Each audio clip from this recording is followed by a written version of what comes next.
I want to talk today about something that we don't normally or we don't talk about directly that often. But I've been thinking a lot lately about the suffering that is so much a part of all of our lives, either directly or that which we share with those around us. You know, we as God's first fruits have suffered in many different ways. We've had many different trials, some of them very difficult, very hard. At other times, we have watched, prayed for, and often directly helped brethren go through long and difficult trials. We've seen many healings. We've seen many deaths. We've shed many tears. And actually all that helps us to develop compassion and empathy for other people.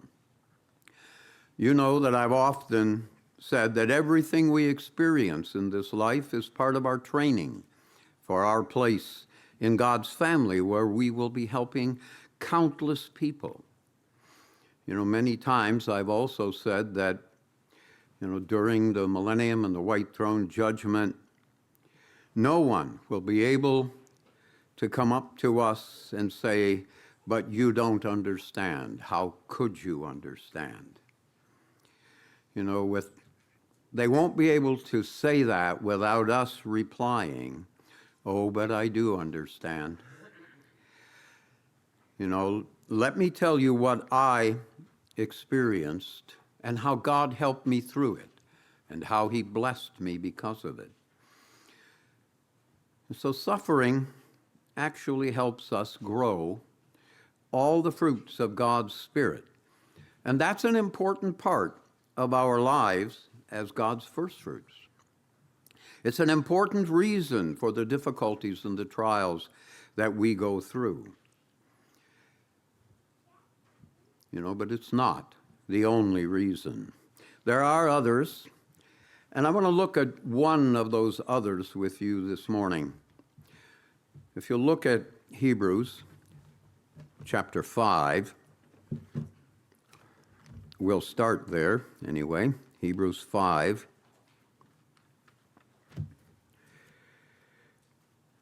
Hebrews 5 and verse 8, which says, "Though he was a son, yet he learned obedience by the things which he suffered." This is a verse that has, puzzled many people for a long time. And generally, the church has explained it more or less in this way. Jesus Christ had lived in eternity with the Father, always in perfect agreement, always living in accordance with the laws that define their way of thinking and acting. Then he gave up his glory and became a lowly human being. He then learned how to obey even when burdened by the pulls of human nature and the constant influence of Satan and Satan's world. Think about what that actually means. He learned to obey even when faced with the threat of torture and a cruel, unjustified death. He experienced how difficult it is to always be on guard against Satan's subtle lies and his temptations.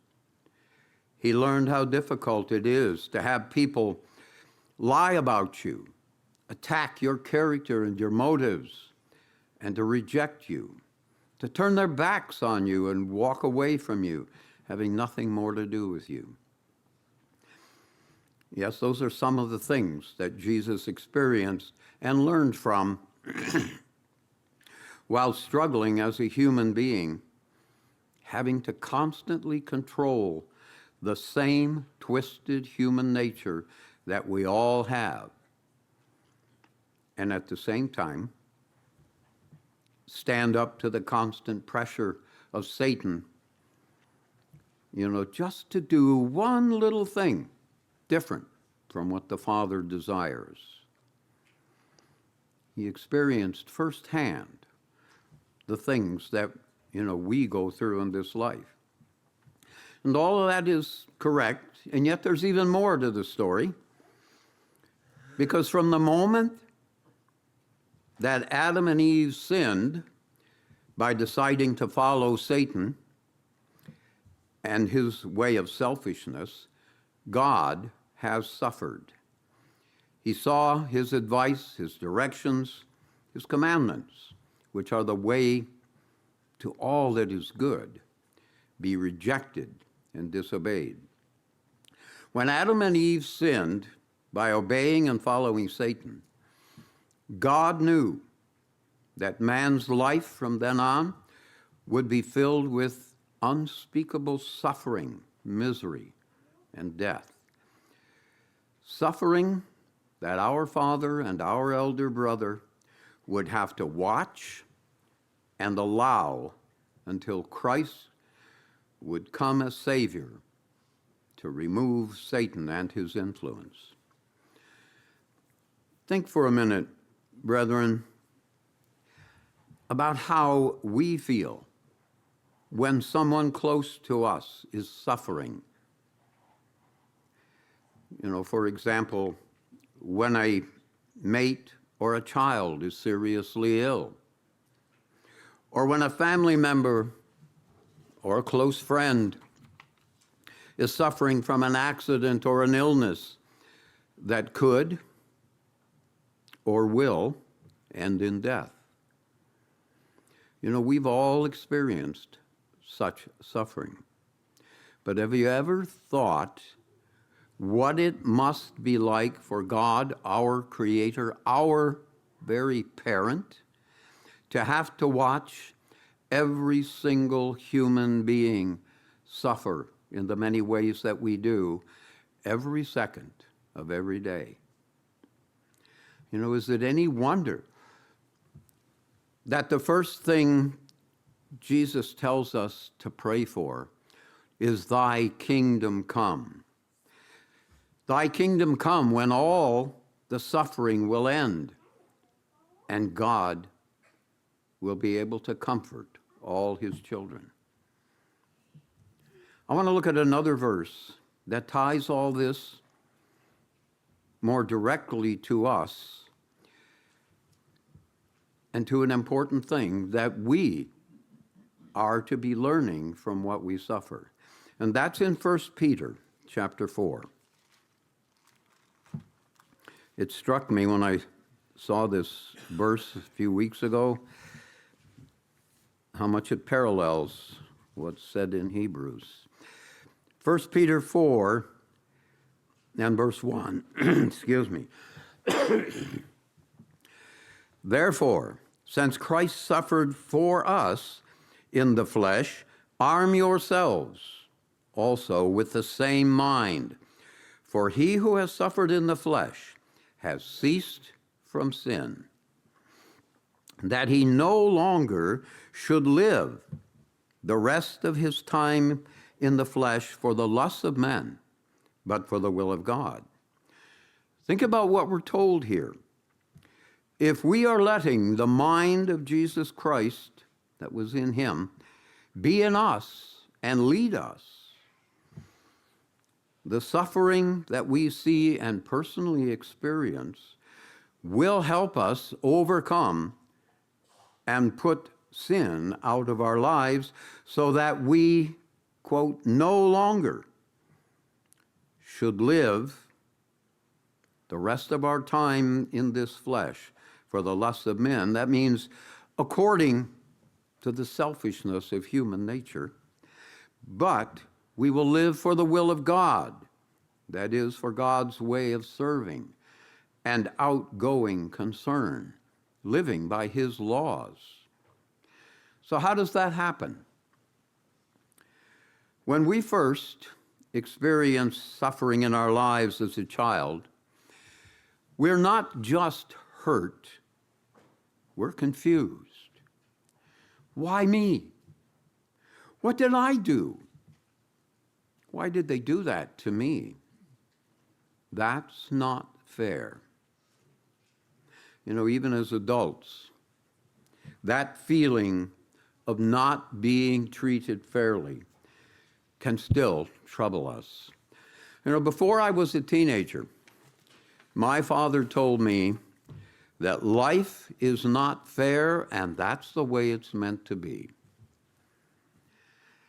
You know, in one sense, he was correct. He was right. We all know that suffering is the result of sin inspired by Satan. And in this world ruled by Satan and our twisted human nature, life is not fair. So at times, we're correct in feeling that we are not being treated fairly. And yes, much of what we suffer is the result of other people's sins. Some people thousands of miles away or hundreds of years in the past, and we can still suffer from them. But what, we try hard to ignore is the fact that we, personally, are often the source of the unfairness that hurts us. Humanly, we just are not very good at connecting cause and effect where our own actions are concerned. But when God opens our minds and gives us His Spirit, we begin to understand His laws and how those laws protect us from suffering and how they can strengthen us when we are suffering. We learn that God will help us, when we're suffering, and that we can really trust Him when we are following as He leads. We also understand that all of the suffering is temporary. And then there's another thing that happens. We begin to see the connection between sin, that is living the way of the world around us, the way we were accustomed to living, and the suffering that we see, the suffering that we experience. And we grow to dislike and even to hate the suffering that we see, that we experience. We hate the suffering that we see so many innocent children and other people go through. We wish that people would not do those things that cause that suffering. We wish that we could stop doing those things that cause pain and suffering to ourselves and to other people we love. We grow to desire to change. And when we do, God says, "Good, my precious child, let me help you." Then, little by little, as Christ's mind, His Spirit, and power grow stronger in our minds, we are strengthened so that we can resist Satan and his world as they try to pressure us, try to trick us, into, turning away from God's way of life, even a little bit. We began to do what Peter tells us in this verse, in chapter 5 here that we looked about. We began to turn away from our old way of living to obedience to God's way of living. Brethren, because of Satan's hatred and Adam and Eve's sin, Pain and suffering are a constant part of our lives. And Satan definitely wants us to suffer. But suffering is not God's will for us. He tells us, do not eat of the tree of the knowledge of good and evil. Come out of the world, come out of Satan's world, and choose life. He wants good for us. And yet, as Peter said, when God's mind is working in us, God will use the suffering to help us to learn to hate sin and to turn away from sin to God's loving way of life. He will, through that, be preparing us for our place in his family. So we need to remember, brethren, that as hard as our suffering can be, our Father is using it for our eternal good, to teach us to love his way of life because of the love that he has for each and every one of us.